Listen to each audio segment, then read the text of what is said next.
Panibagong yugto naman ang ating video ngayon.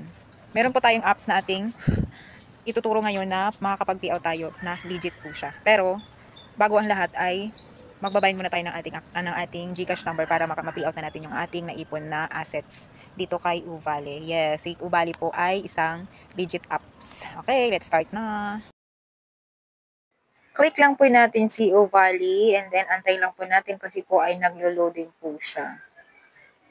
Okay, and then next, click po natin yung me. Ayan, makikita po natin yung ating assets dyan is 8.39.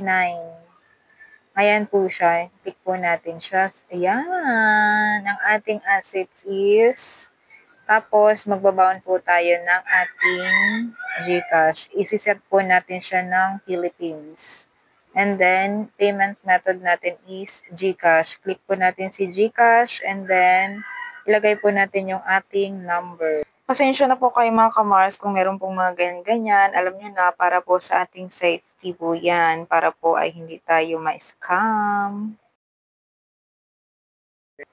Sunod, up naman po natin. Ilagay natin yung ating name pala.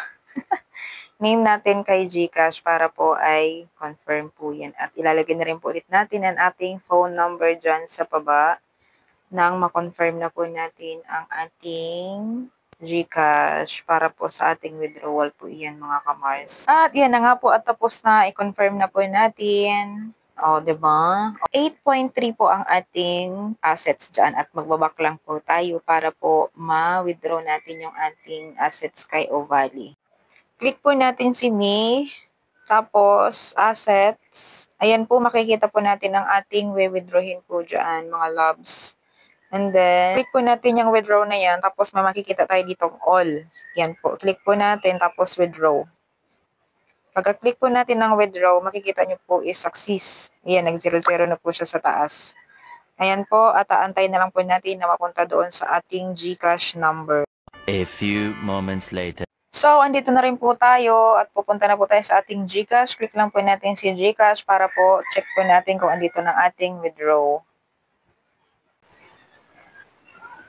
Dahil 7 days pa lang po tayo. Ayan! Ayun! Nakuha ko na. Check natin dito sa baba yung ating. Ay, bakit gayon? Dito na lang pala. Dito na lang sa transaction. Ayun! 760. 3 po ang ating nakuha from cash in from NetBank. Ayan siya, guys. Legit na legit po siya. A few moments later lang po yung ating pag-cash out kay Uvale. Nandiyan na po at dumating na siya. Thank you for watching. Sana may natutunan kayo.